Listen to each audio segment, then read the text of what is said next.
Hello friends, good morning all of you. कैसे हो? सभी मस्त होंगे, स्वस्थ होंगे।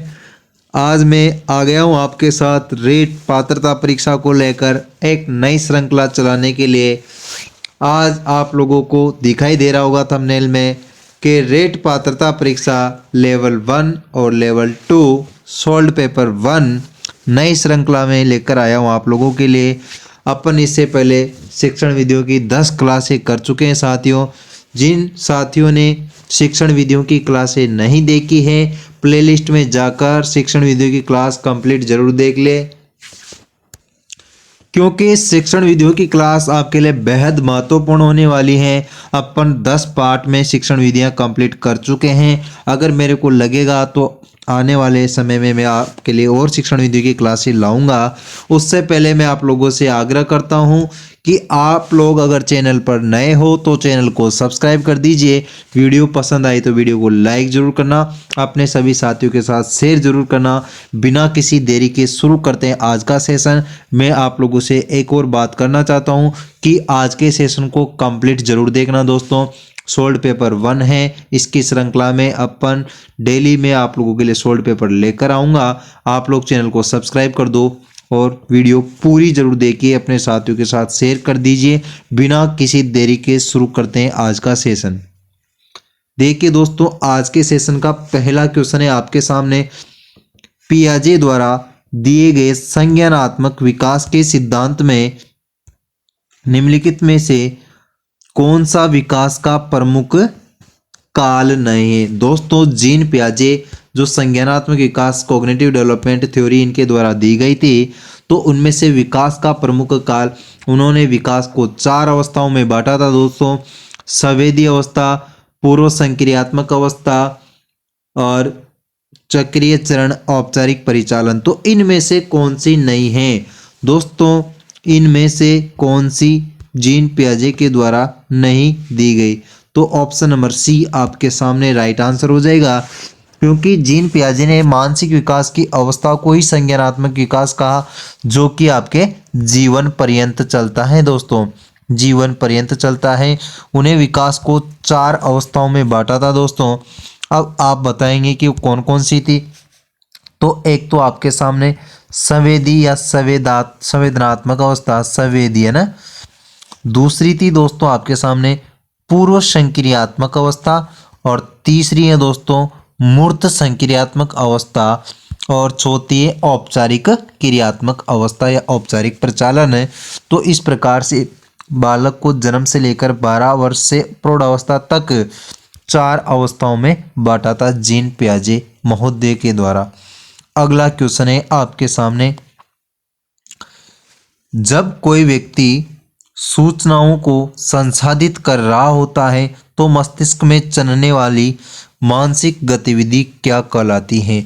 सूचनाओं को संसाधित मतलब सूचना, अगर कोई व्यक्ति किसी के मस्तिष्क में किसी विषय वस्तु को लेकर कुछ सी सूचना डाली जाती है, तो उसके बारे में जो मानसिक गतिविधि वो क्या कहलाती है? अधिगम, मानसिक कल्पना, विचारण और संकल्पना। दोस्तों, विचारण को कहा जाता है चिंतन या थिंकिंग, चिंतन या थिंकिंग। तो चिंतन कहा जाता है उसको जो मानसिक गतिविधि मस्तिष्क में रहती है। क्यों? जो विचार करने पर ये मानसिक प्रक्रिया है जो किसी समस्या के कारण आरंभ होती है। जैसे मान लो हमारे जीवन में कोई समस्या है, तो अपन उसका समाधान करने के लिए चिंतन ही तो करेंगे दोस्तों, माइंड में थिंकिंग कर देंगे, फिर समस्या का समाधान हो जाएगा। तो चिंतन क्या है? एक मानसिक गत्यात्मक क्रिया है दोस्तों, डायनेमिक प्रोसेस है। अगला क्वेश्चन दोस्तों, आज का सेशन बहुत इंपॉर्टेंट होने वाला है, जो सेशन को कंप्लीट जरूर देखना, क्योंकि सोल्ड पेपर हैं ये आपके लिए बहुत मील के पत्थर साबित होने वाले हैं एग्जाम में। तो इनको पूरा जरूर देखिएगा दोस्तों, ये बहुत ही महत्वपूर्ण है आपके लिए। निम्नलिखित में से कौन सा संज्ञानात्मक कार्य पद्धति के स्वास्थ्य स्तर को बनाए रखने में मदद करने के लिए उपयुक्त नहीं है? संज्ञानात्मक कार्य पद्धति, तो इनमें से कौन सा उपयुक्त नहीं है? क्रीड़ा में भाग लेना, क्रॉसवर्ड पहेली पर काम करना, आसानी जीवन शैली, आसीन जीवनशैली और पठन करना। आसीन जीवनशैली मतलब सेडेंट्री लाइफ स्टाइल, ये इनमें से उपयुक्त नहीं है। जबकि अगर बालक खेल में भाग लेगा तो बिल्कुल, अगर बालक खेल में भाग लेगा तो खेल के मैदान में अपने समूह साथियों के द्वारा बहुत कुछ सीखता है, तो ये भी है। क्रॉसवर्ड पहेली मतलब अगर टीचर के द्वारा किसी पहेली का आयोजन करवाए, कोई पहेली पूछ रहा है तो वहाँ भी संज्ञानात्मक विकास काम लेगा, पठन करने में लेगा। तो इनमें से जो सी ऑप्शन है यहाँ पर आपके सामने राइट आंसर हो जाएगा साथियों। अगला क्वेश्चन जो देखिए आपके सामने, डिसलेक्सिया क्या है दोस्तों, वेरी इंपॉर्टेंट रहने वाला है आज का सेशन। तो डिसलेक्सिया क्या है, आपने पढ़ा भी होगा, ये एक मानसिक विकार है। शिक्षा मनोविज्ञान में भी आपने पढ़ा होगा। तो पढ़ने में कठिनाई, गणित समझने में कठिनाई, वर्तनी लिखने में कठिनाई, प्रतिस्पर्धा में कठिनाई। बिल्कुल दोस्तों, पढ़ने में जो कठिनाई होती है उसको डिसलेक्सिया कहा जाता है। आपके सामने अगर गणना करने में कुछ कठिनाई होती है जिससे डिसकैलकुलिया कहा जाता है। डिसकैलकुलिया कहा जाता है दोस्तों गणना करने में। डिसग्राफिया कहा जाता है जिसे वर्तनी लिखने में कठिनाई होती है, उसको ग्राफ मतलब ही लिखना होता है तो उसको डिसग्राफिया कहा जाता है। दोस्तों आपके सामने डिसलेक्सिया पूछा जा चुका है। रीट 24 जुलाई 2022 वाली परीक्षा में क्वेश्चन पूछा गया था। अगला क्वेश्चन देखिए, अगला देखिए, आत्मसातकरण क्या है। आत्मसातकरण क्या है? ऑप्शन ए, बेहतर में बदलने की प्रक्रिया। बेहतर से मतलब है अच्छा। वर्तमान स्कीमा प्रयोग बाह्य जगत के विश्लेषण के लिए करना। आंतरिक दुनिया के अनुकूलन होना। इनमें से कोई भी। आत्मसात का मतलब है दोस्तों, समायोजन को दो भागों में बांटा गया है, एकोमोडेशन, एसिमुलेशन। तो एकोमोडेशन मतलब समंजन, और एकोमोडेशन, और यह है आपके एसिमुलेशन। एसिमुलेशन का मतलब आत्मसात करना। तो पुरानी स्कीमा में बाह्य जगत के विश्लेषण के लिए करना, वर्तमान स्कीमा बाह्य जगत के लिए प्रयोग करना। तो आपके सामने बी ऑप्शन आपका सामने राइट आंसर हो जाएगा। जब छोटे बच्चे होते हैं, छोटे बच्चे को टीवी में मान लो दो सींग वाली गाय दिखाई जाती है या कहीं किताब में फोटो दिखाया जाता है, तो अगर उसके सामने कुछ दिनों बाद अगर मान लो आपने काले रंग की दो सींगों वाली जो गाय दिखाई, तो जब बच्चा काले रंग की भैंस, जो भैंस होते हैं ये काले रंग की, अगर भैंस देखेगा तो आपसे कहेगा, जैसा आपने उसके लिए सिखाया है काऊ काऊ, तो वो कहेगा काऊ। जब आपके घर के सामने भैंस आएगी तब भी वो काऊ ही कहेगा, क्योंकि उसकी स्कीमा में अभी उस भैंस और गाय में अंतर नहीं जानता। जब उनमें वर्तमान स्कीमा का प्रयोग, उनमें अंतर करना सीख जाता है, अच्छा ये काऊ होती है और ये भैंस होती हैं अथवा बफेलो होती हैं, तब उसको आत्मसातकरण कहा जाएगा। अगला क्वेश्चन देखिए दोस्तों, निम्नलिखित में से कौन से व्यक्तित्व का आकलन करने के लिए एक व्यक्तिगत विधि नहीं है। व्यक्तित्व का आकलन करने के लिए व्यक्तिगत विधि नहीं है। ऑप्शन है व्यक्तिगत इतिहास, साक्षात्कार तकनीक, वस्तु सूची तकनीक, और निर्धारण मापनी।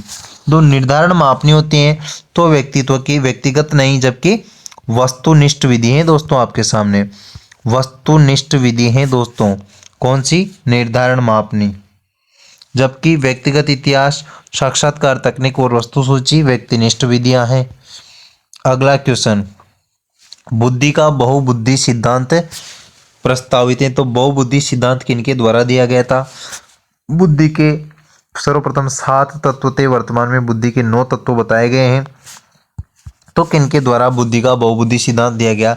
हार्वर्ड गार्डनर महोदय के द्वारा बुद्धि का सिद्धांत। अब कब दिया गया, ये भी क्वेश्चन एग्जाम में पूछा जा चुका है। 1983 ईस्वी में हार्वर्ड गार्डनर ने वर्तमान में 7 प्रकार की बुद्धि बताई थी जिस समय पर बालक की बुद्धि, जबकि वर्तमान में 9 प्रकार हैं। तो 1998 में जोड़ा गया था दोस्तों आपका प्रकृतिवादी बुद्धि। प्रकृतिवादी बुद्धि तो 1998 में, जबकि सन 2000 में जोड़ा गया था दोस्तों आपके अस्तित्ववादी बुद्धि। तो ठीक है, वर्तमान में बुद्धि के 9 तत्व हैं। तो 8वां तत्व तो प्रकृतिवादी, 9वां तत्व अस्तित्ववादी। इस प्रकार बुद्धि के 9 तत्व हैं। तो गार्डनर साहब की बुक है frames of mind the theory multiple intelligence, इसमें बुद्धि के तत्वों के बारे में विस्तार से बताया गया है दोस्तों। अगला क्वेश्चन देखिए आप लोग, निम्नलिखित में से सीखने की प्रक्रिया में शामिल हैं। तो सीखने की प्रक्रिया में क्या शामिल है? मनोवैज्ञानिक, पर्यावरणीय और शारीरिक। दोस्तों राइट आंसर हो जाएगा ऑप्शन नंबर डी, उपरोक्त सभी। ये सभी कारक सीखने की प्रक्रिया में शामिल हैं, तो डी ऑप्शन आपका राइट आंसर हो जाएगा। अगला क्वेश्चन, निम्न में से कौन आनुवंशिकता का सामान्य नियम नहीं है? आनुवंशिकता का सामान्य नियम नहीं है। प्रगति, रूपांतरण, प्रतिगमन जैसे पैदा होते हैं। दोस्तों आनुवंशिकता के नियम है आपके सामने, एक तो समानता का नियम, एक है रूपांतरण का नियम, एक है प्रतिगमन का नियम। तो यहाँ से प्रगति का जो नियम होता है ये कोई भी आनुवंशिकता का नियम नहीं है, प्रगति का नियम ऐसा कोई नियम नहीं है, तो ए ऑप्शन आपका राइट आंसर हो जाएगा। अगला क्वेश्चन देखिए साथियों, बच्चों को मुफ्त और अनिवार्य शिक्षा का अधिकार किस अधिनियम के अंतर्गत आता है? 2009, 2012, 2005, 2013। सन 2009 में आरटी एक्ट 2009 जिसे कहा गया है निःशुल्क एवं अनिवार्य बाल शिक्षा का अधिकार अधिनियम, इसमें 6 से 14 वर्ष के बालक को निःशुल्क एवं अनिवार्य प्राथमिक शिक्षा प्रदान करने के लिए भारतीय संसद में कानून बनाया गया था दोस्तों। उसका पूरा नाम एग्जाम में पूछा जा चुका है। पूरा नाम होता है दोस्तों इसका the right of children to free and compulsory education, अर्थात निःशुल्क एवं अनिवार्य, निःशुल्क एवं अनिवार्य बाल शिक्षा का अधिकार अधिनियम 2009, यह है इसका पूरा नाम। तो यहाँ से क्वेश्चन पूछा जाएगा क्योंकि आपके सिलेबस में आरटी एक्ट अलग से हैं दोस्तों, आरटी एक्ट 2009, एनसीएफ 2005 इंक्लूड है आपके सिलेबस में, तो यहाँ से क्वेश्चन आना तो तय है। अगला क्वेश्चन, शिक्षकों को मानसिक रूप से विक्षेपित लोगों को निर्देश देते समय क्या ध्यान रखना चाहिए? ऑप्शन ए परीक्षा उत्कीर्ण करने में सक्षम है, अधिक व्यावसायिक कौशल सीखे, सामान्य बच्चों के साथ प्रतिस्पर्धा करने के लिए, कड़ा परिश्रम करने के लिए। तो बिल्कुल मानसिक रूप से विक्षिप्त लोगों को निर्देश देते समय यह ध्यान रखना चाहिए कि जो बालक होते हैं दो अधिक व्यावसायिक कौशल सीखे। बिल्कुल सही बात है, व्यावसायिक शिक्षा आजकल दी जाती है और देनी भी चाहिए क्योंकि बालक व्यवसाय में कुशल होने के लिए अभी से सीखे। तो इसके लिए विशिष्ट कक्षाओं का आयोजन करवाया जाता है दोस्तों, हस्तकला की शिक्षा सिखाई जाती है, बालिकाओं को आत्मविश्वास की भावना का विकास होता है, व्यक्तिगत रूप से इन पर ध्यान दिया जाता है, श्रव्यदर्शी सामग्री का प्रयोग किया जाता है और मोंटेसरी पद्धति का भी यूज किया जाता है। सारी बातें आप लोगों को ध्यान होनी चाहिए।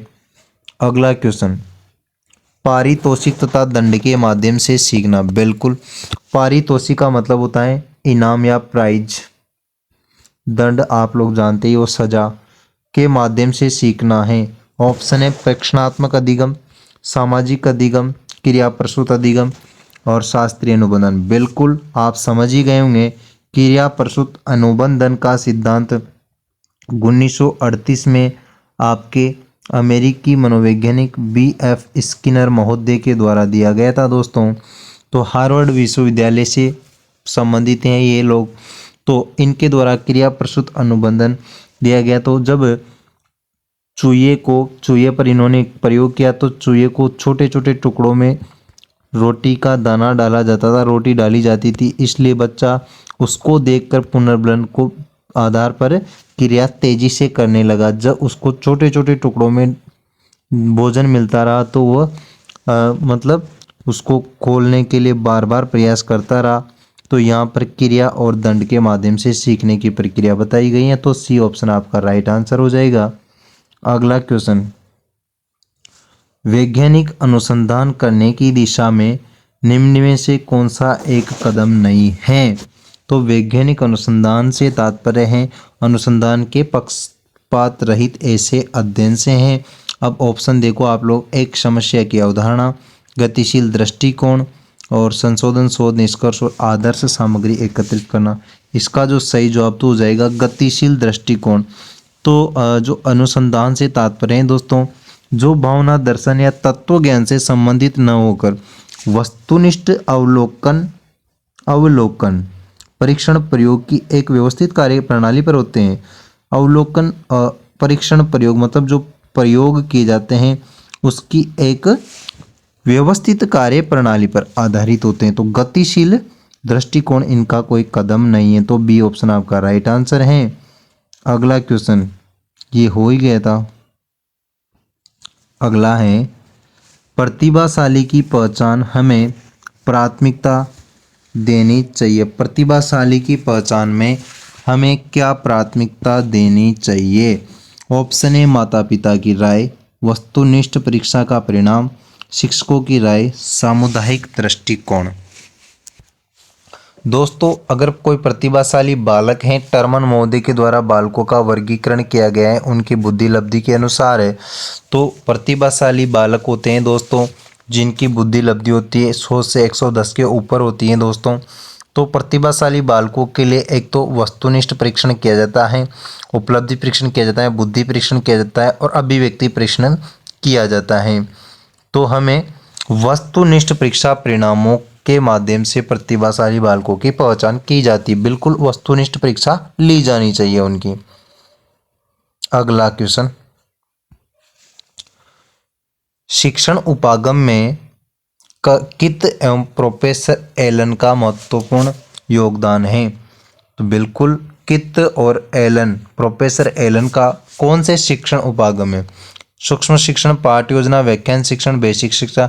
सूक्ष्म शिक्षण जिसे माइक्रो टीचिंग कहते हैं, आपने बीएड की लेसन प्लान बनाए उनको पाठ योजना कहते हैं। और बीएड के दौरान सूक्ष्म शिक्षण की प्रक्रिया आपके कॉलेज में करवाई गई थी।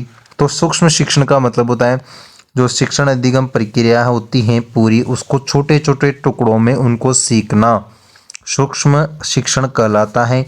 तो कित एवं प्रोफेसर एलन का महत्वपूर्ण योगदान है शिक्षण माइक्रो टीचिंग के दौरान। माइक्रो टीचिंग जब आप लोगों ने सीखी थी बीएड के दौरान, तो उसमें कित एवं प्रोफेसर एलन का महत्वपूर्ण योगदान है। डब्ल्यू एलन को इनके जन्मदाता माना जाता है। तो सूक्ष्म शिक्षण एक अध्यापक प्रशिक्षण होते हैं दोस्तों, उसकी लघु प्रक्रिया है जिसमें शिक्षण परिस्थितियों को सरल रूप से प्रस्तुत किया जाता है। अगला क्वेश्चन, स्थिर अवस्था बनाए रखने के लिए शरीर की प्रवृत्ति को कहा जाता है। स्थिर अवस्था की प्रवृत्ति बनाए रखने के लिए शरीर की प्रवृत्ति को कहा जाता है समस्थिति, संतुलन, बढ़ावा देना और प्रेरणा। तो सम स्थिति कहा जाता है उसको। स्थिर अवस्था मतलब एक जैसी अवस्था बनाए रखने के लिए जो प्रवृत्ति होती है उसको समान स्थिति, सम स्थिति से तात्पर्य होम्योस्टिक कहा जाता है दोस्तों इसको, होम्योस्टेटिक सम स्थिर। अगला क्वेश्चन, फ्राइड के अनुसार व्यक्तित्व के प्राथमिक संरचनात्मक तत्व हैं। बिल्कुल सिगमंड फ्राइड महोदय थे दोस्तों, इनके द्वारा व्यक्तित्व के कितने प्रकार बताए गए और कौन कौन से हैं आप लोगों को नाम बताना है। ऑप्शन है चेतन, अवचेतन और अचेतन। ये तो मन के प्रकार बताए, ये भी सिगमंड फ्राइड महोदय के द्वारा, लेकिन ये मन के प्रकार हैं। आप लोगों को व्यक्तित्व के प्रकार बताने, तो इदम, अहम, परम अहम, आनंद के सिद्धांत या रक्षात्मक। तो इदम, अहम और परम अहम, इड, ईगो और सुपर ईगो, ये आप लोगों ने पढ़ा ही होगा।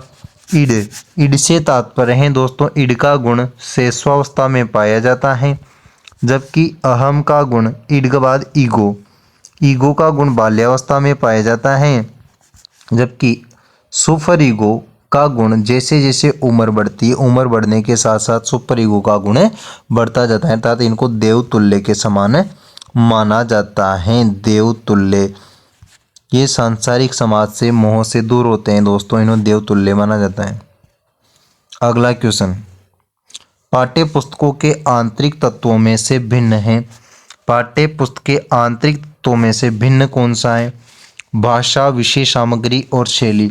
बिल्कुल भाषा तो अगर आप लोग विषय वस्तु को पढ़ोगे उसमें आप लोगों विशेष सामग्री देखते ही आप लोग समझ ही जाओगे, शैली भी आपको देखकर समझ में आ जाएगी। जबकि आंतरिक मतलब इंटरनल एलिमेंट्स बताना है तो इंटरनल एलिमेंट्स हैं उच्चारण शैली। आंतरिक तत्वों में से भिन्न कौन सा है? उच्चारण शैली। अगला क्वेश्चन, तुलसीकृत ग्रंथों के नाम लिखिए, प्रश्न का प्रकार है। बिल्कुल दोस्तों, ऐसे क्वेश्चन पूछे जाते हैं कि तुलसीकृत मतलब तुलसीदास के द्वारा रचित ग्रंथों के नाम लिखिए। तो ये किस प्रकार का क्वेश्चन है दोस्तों? अगर सेशन अच्छा लग रहा हो तो सेशन को लाइक जरूर कर दो, अपने साथियों के साथ शेयर जरूर कर दो। वीडियो अच्छा लग रहा हो तो लाइक करो, चैनल पर नए हो तो चैनल को सब्सक्राइब कर दीजिए दोस्तों। लेकिन वीडियो को पूरा जरूर देखिए। इससे पहले मैं आप लोगों के लिए राजस्थान जीके की क्लास रीड के लिए करवा चुका हूँ, प्लेलिस्ट बन रखी है, तो प्लेलिस्ट में जाकर कंप्लीट राजस्थान जीके की क्लास देख लीजिए। रीट वाले स्टूडेंट, न केवल रीट बल्कि RPSC second grade, REET, jail प्रहरी तथा चतुर्थ श्रेणी कर्मचारी के लिए भी बहुत अच्छी राजस्थान जीके की क्लासें मैंने डाल रखी हैं। जबकि बहुत ही शानदार प्लेलिस्ट एक मैंने शिक्षण विधियों की बना रखी है। तो रीट के जो भाई लोग हैं, जो बहनें हैं, जो तैयारी कर रहे हैं, वो शिक्षण विधियों की कंप्लीट क्लासों को जरूर देख लीजिएगा, क्योंकि बहुत ही विश्लेषण के बाद मैंने क्लासें बड़ी मेहनत से बनाई है आपके लिए। तो अगर सेशन लाइक कर दो और चैनल को सब्सक्राइब कर दो। तो तुलसीकृत ग्रंथ के नाम लिखिए, ये कौन से टाइप के प्रश्न में आएगा? बहुविकल्पीय प्रश्न, लघु उत्तर प्रश्न, निबंधात्मक प्रश्न, अवर्गीकृत या वर्गीकृत प्रश्न। लघु उत्तर में आएगा बिल्कुल, जब जो तुलसीदास के द्वारा मान लो जितने भी 10-20 उनके जो 7-8 या 10 जितने भी 10-12 उनके द्वारा ग्रंथ लिखे गए हैं, उनके नेम ही तो लिखने, तो लघु उत्तर की श्रेणी में आएगा। तो लघु उत्तर मतलब शॉर्ट आंसर टाइप क्वेश्चन में आएगा। अब मैं आप लोगों से पूछूं कि प्रश्नावली कितने प्रकार की होती है? आप लोगों ने इसमें पढ़ना पड़ेगा आप लोगों को शिक्षा मनोविज्ञान में। तो प्रश्नावली होती है आपके सामने 3 प्रकार की। कौन कौन सी? खुली प्रश्नावली, बंद प्रश्नावली। बंद प्रश्नावली में प्रश्नों के उत्तर निश्चित होते हैं दोस्तों, जिससे बहुविकल्पीय प्रश्न। हल्दी घाटी का युद्ध कब हुआ था? तो 1976 में ही हुआ था, एग्जैक्ट आंसर है उसका। तो ये बंद प्रश्नावली का क्वेश्चन हो गया। खुली प्रश्नावली का मैं पूछूं आपके सामने, जिसमें विचारों की स्वतंत्र अभिव्यक्ति का मौका मिलता है। जैसे हल्दी घाटी युद्ध के असफलता के कारणों का महाराणा प्रताप मतलब हल्दी घाटी युद्ध में कौन पराजित हुआ या कौन विजय हुआ, इसके बारे में विस्तार से लिखिए। तो ये हो गया आपके सामने निबंधात्मक प्रश्न। इसमें आप चिंतन करोगे और अपने खुले विचार अलग अलग भाषा शैली में सभी विद्यार्थी अलग अलग आंसर देंगे।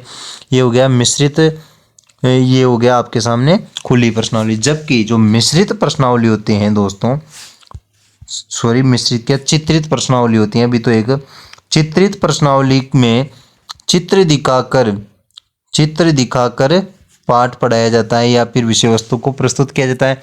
जैसे जब छोटी कक्षा होते हैं, जो first second LKG HKG UKG के जो स्टूडेंट होते हैं, उनकी बुक्स होती हैं, जैसे मान लो उनमें ए फॉर एप्पल है, तो उसमें आपको हर शब्द के साथ उसका डायग्राम मिलेगा। जैसे ऐप और एप्पल है तो बड़ा सारा एप्पल बना हुआ मिलता है उनकी बुक्स में, और उस चित्र को देखकर वो अत्यंत खुश होते हैं और विषय वस्तु में इंटरेस्ट बना देते हैं दोस्तों। तो उस इसलिए चित्रित प्रश्नावली का प्रयोग प्राथमिक कक्षाओं के लिए बेहद महत्वपूर्ण है दोस्तों, सर्वाधिक उपयोगी है प्राथमिक कक्षाओं के लिए। इस प्रकार से एक होती है आपके सामने मिश्रित प्रश्नावली, जिनमें तीनों ही प्रश्नावली के गुण पाए जाते हैं। प्रश्नावली विधि का सर्वप्रथम प्रयोग जनक, जो प्रश्नावली विधि का जनक है दोस्तों आपके सामने वुडवर्थ को कहा जाता है। सुकरात ने इसका सर्वप्रथम विचार दिया था। वुडवर्थ महोदय को प्रश्नावली विधि का जनक कहा जाता है। अगला क्वेश्चन, निम्नलिखित शब्दों में प्रश्न पत्र की असंगत विशेषता वाला गुण है। प्रश्न पत्र की असंगत विशेषता वाला गुण है वैधता, विश्वसनीयता, अति व्यापकता और व्यवहारिकता। दोस्तों विश्वसनीयता, वैधता और व्यवहारिकता, ये प्रश्न पत्र की असंगत विशेषता वाला गुण तो इनमें से अति व्यापकता होगा, जबकि सारी विशेषताएं प्रश्न पत्र में होनी चाहिए, जबकि अति व्यापकता नहीं होनी चाहिए। अगला क्वेश्चन, शीतलता शब्द में प्रत्यय का प्रकार है। शीतलता शब्द में किस प्रकार का प्रत्यय है? प्रत्यय आप लोगों ने पढ़े ही होंगे, नहीं पढ़े होंगे तभी पढ़ने पड़ेंगे। आपने चाहे लैंग्वेज सेकंड ली हो या लैंग्वेज सेकंड हिंदी या फर्स्ट ली हो, क्योंकि प्रत्यय उपसर्ग संधि समास काल क्रिया सब सर्वनाम आप लोगों के सिलेबस में मेंशन है, तो आप लोग इनको पढ़ लीजिएगा अच्छे से। प्रत्यय दो प्रकार के होते हैं, मुख्य रूप से कृत प्रत्यय और तद्धित प्रत्यय। तो शीतलता में कौन सा प्रत्यय है? शीतलता में आपके सामने भाववाचक तद्धित प्रत्यय। क्यों? शीतलता किस प्रकार की संज्ञा है दोस्तों, मैं पूछूं तो शीतलता है भाववाचक संज्ञा। भाव बता रहा है उसका शीतलता। दोस्तों भाव का बोध कराने वाले तद्धित प्रत्यय भाववाचक तद्धित प्रत्यय कहलाते हैं। जैसे कड़वाहट, सुंदरता, मानवता, दुर्बलता, ये शब्द जिनके पीछे ता आ रहा है अर्थात भाव का बोध करा रहे हैं। यहाँ तो आपके सामने शीतलता भी भाव का बोध करा रहा है, इसीलिए इसको भाववाचक तद्धित प्रत्यय। मोटापा, बूढ़ापा, ये सब आपके सामने भाववाचक तद्धित प्रत्यय की श्रेणी में आने वाले शब्द हैं। गर्मी, सर्दी और गरीबी आदि शब्द। अगला क्वेश्चन देखिए साथियों, निम्नलिखित शब्दों में भाववाचक संज्ञा है। भाववाचक संज्ञा कौन सी है? ऑप्शन ए पवित्रता, सुंदरता, मिठास, उपरोक्त सभी। बिल्कुल उपरोक्त सभी। सुंदरता, पवित्रता और मिठास ये शब्द भाववाचक संज्ञा में आते हैं। गरीबी, बीमारी, बूढ़ापा, ये सब आपके सामने भाववाचक संज्ञा के शब्द हैं। इंग्लिश में कहूँ तो एब्स्ट्रैक्ट नाउन। यहाँ से इस प्रकार का संज्ञा में से एक सिंपल क्वेश्चन ही पूछता है, ज़्यादा कठिन आपकी क्वेश्चन पूछता नहीं है। लेकिन लोकोक्तियाँ, मुहावरे सब आप लोगों को याद होने चाहिए। अत्याचारी शब्द में संधि का प्रकार है। तो अत्याचारी शब्द में कौन सी संधि? दोस्तों संधि का क्वेश्चन आप लोगों के गलत नहीं होना चाहिए, क्योंकि संधि बड़ा टॉपिक है, लेकिन सिंपल टॉपिक है अगर आप लोगों के कंसेप्ट क्लियर हैं तो। क्योंकि संधि से बहुत ही अच्छे सरल क्वेश्चन पूछेगा। गुण संधि, यण संधि, दीर्घ संधि और वृद्धि संधि। स्वर संधि, संधि मुख्य रूप से तीन प्रकार की होती हैं, स्वर संधि, व्यंजन संधि, विसर्ग संधि। स्वर संधि के 5 भेद होते हैं दोस्तों। तो अत्याचारी शब्द में कौन सी संधि है? अत्याचारी में है यण संधि। आप कहोगे क्यों, कैसे? तो अत्याचारी में यण संधि है दोस्तों, क्योंकि मैं आप लोगों को बता ही दूं कि जो शब्द यण, जो जिनमें आप लोग एक छोटी सी बात से याद रख सकते हो, जिनमें आधा शब्द आता है ना, जिस शब्द में दोस्तों आधा शब्द वहां पर हमेशा यण संधि होती है। ध्यान रखना इस बात का। अत्याचारी में आधा त आ रहा है। इसके अलावा मैं आप लोगों को बहुत से शब्द बता दूंगा। अत्यधिक, अति प्लस अधिक, अत्यधिक, यहाँ भी अयादि ये यण संधि है। अध्यक्ष, अधि प्लस अक्ष, अध्यक्ष। अति प्लस अंत, अत्यंत, यहाँ पर भी आपके सामने दोस्तों यण संधि है। अभि प्लस अर्थी, अभ्यर्थी, यहाँ भी यण संधि है। और प्रति प्लस आघात, प्रत्याघात। इति प्लस अलम, इत्यलम। गति प्लस अनुसार, गत्यानुसार। गति प्लस अवरोध, गत्यावरोध। अभि प्लस अर्थना, अभ्यंतरा। अभि प्लस अंतर, अभियंतर। इन शब्द में अत्याचारी, ये सब शब्द हैं आपके सामने, इनमें यण संधि है दोस्तों। बिल्कुल आप लोगों को कंफ्यूज नहीं होना। आधा वर्ड या आधा शब्द आता है यण संधि में। अगला क्वेश्चन, धोखा यह किसी को नहीं देता है, किस काल का है? तो काल वाला टॉपिक है आपके सिलेबस में। इंग्लिश में कहूँ तो टेंस, हिंदी में कहूँ तो काल। इंग्लिश में आपको टेंस के रूप में पढ़ना पड़ेगा, जो कि आप शुरू से पढ़ते आ रहे हो। कुछ लोगों के आज तक समझ नहीं आएगा, नहीं आया होगा, लेकिन बहुत आसान टॉपिक है दोस्तों। मैं इसको भी आप लोगों के लिए बहुत सरल वे में प्रस्तुत करने वाला हूँ। तो धोखा यह किसी को नहीं देता, इसमें कौन सा काल है? तो इसमें दोस्तों वर्तमान काल, बिल्कुल वर्तमान की बात की जा रही है कि धोखा यह किसी को नहीं देता। तो ए ऑप्शन आपके सामने राइट आंसर हो जाएगा। अगला क्वेश्चन देखिए दोस्तों, निम्नलिखित वाक्यों में विधानवाचक वाक्य हैं। विधान का मतलब है दोस्तों, विधानवाचक वाक्य कौन से होते हैं? विधानवाचक वाक्य होते हैं जिनमें काम का पूरा होना पाया जाता है, कंप्लीट हो चुका है जो काम। अब देखिए आप लोग ऑप्शन में, सर आपके सामने कौन सा कंप्लीट हो रहा है? सगुन मेरी सहेली आप कहाँ जा रहे हो? अरे यह क्या हो गया? अनुष्का अपना कमरा साफ करो। अनुष्का ने अभी कमरा साफ नहीं किया तो काम कंप्लीट नहीं हो रहा। अरे ये क्या हो गया? तो कुछ हो रहा है अभी, मतलब कंटिन्यू प्रोसेस है। आप कहाँ जा रहे हो? अभी तो जा ही रहा है, तो ये भी कंटिन्यू से लगातार हो रहा है। जबकि सगुन मेरी सहेली है तो वो तो कंप्लीट हो चुकी है, सहेली तो पहले ही बन चुकी थी। तो विधानवाचक इसलिए क्योंकि परमानेंट तो उसकी सहेली है, पहले भी है अभी भी है, तो पहले ही बन चुकी है, सहेली बनने का काम पहले हो गया है, इसलिए ए ऑप्शन राइट आंसर है। अगला क्वेश्चन, अंधा का, देखिए दोस्तों लोकोक्ति का अर्थ बताना है आप लोगों को। आंख का अंधा गांठ का पूरा लोकोक्ति का अर्थ है। आंख का अंधा गांठ का पूरा, जानबूझकर विपत्ति मोल लेना, पूर्णतया बंधन रहित, सब और कष्ट होना, बुद्धिहीन। बिल्कुल बुद्धिहीन किंतु संपन्न, डी ऑप्शन राइट आंसर हो जाएगा।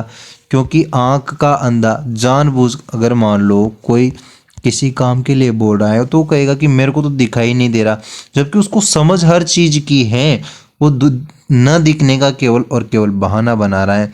तो बुद्धिहीन किंतु संपन्न, तो डी ऑप्शन आपके सामने राइट आंसर हो जाएगा। सेशन अच्छा लगा हो तो लाइक कर दो, कमेंट बॉक्स में लिखिए आप लोग कहाँ से वीडियो देख रहे हो, और आप चैनल पर नए हो तो चैनल को सब्सक्राइब कर ही दिया होगा, अपने साथियों के साथ शेयर कर दिया होगा। धन्यवाद।